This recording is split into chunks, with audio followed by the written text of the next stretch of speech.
আসসালামু আলাইকুম। আজকে আমি আপনাদেরকে তৈরি করে দেখাবো মজাদার সুজির বড়া পিঠা। এই পিঠাটা অনেকেই অনেক নামে ডাকে, কেউ তেলের পিঠাও বলে। তবে এটা যেহেতু আমি সুজি দিয়ে বানিয়েছি তাই আমি এটার নাম দিয়েছি সুজির বড়া পিঠা। তো চলুন দেখে নিই রেসিপিটি কিভাবে তৈরি করবেন। এখানে দেখতে পাচ্ছেন আমি সুজি নিয়েছি 1 কাপের মতো। তো সুজিটাকে ভালোভাবে ব্লেন্ড করে নেব।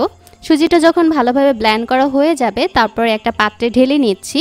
এবার এর মধ্যে দিয়ে দেব হচ্ছে চিনি আধা কাপের মতো, লবণ স্বাদ মতো, এরপরে দিয়ে দেব হচ্ছে আটা 1 কাপ। এবার এই উপকরণগুলো মেখে নেবার জন্য এখানে আমি তেল দিচ্ছি 2 টেবিল চামচের মতো। এবার ভালোভাবে সবগুলো উপকরণ একটু মিশিয়ে নিচ্ছি।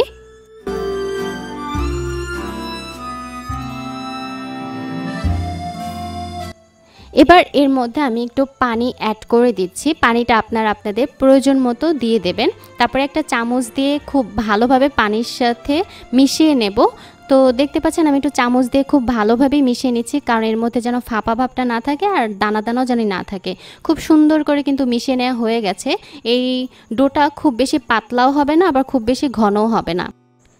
ডোটা ভালোভাবে মেখে নেবার পর এটাকে আমি 10 মিনিটের জন্য ঢেকে রেখে দেব, কারণ যখন আমি এটা গরম তেলে ভাজবো তখন দেখবেন যে পিঠাটা কিন্তু খুব দ্রুত ফুলে উঠবে।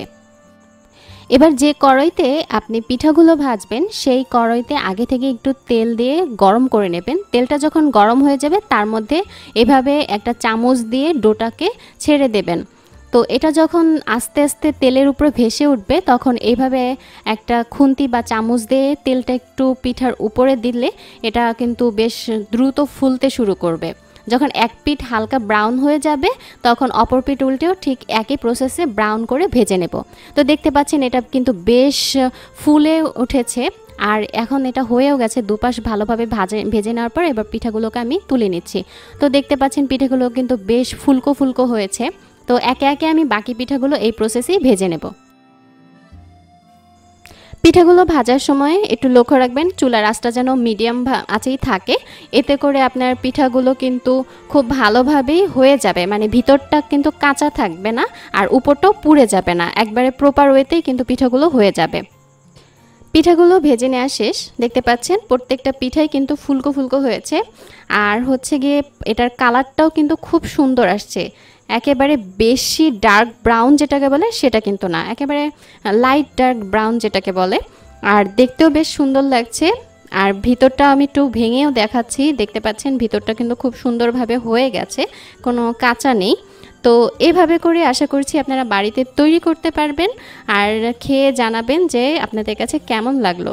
কারণ সুজির এই তেলের বড়া পিঠাটা তৈরি করা বেশ ইজি, অন্যান্য চালের গুঁড়ার যে বড়া পিঠাটা আমরা বানাই তার তুলনায়। তো আশা করছি ভিডিওটা ভালো লাগবে। দেখা হচ্ছে আগামীতে অন্য কোনো ভিডিও নিয়ে। আল্লাহ হাফেজ।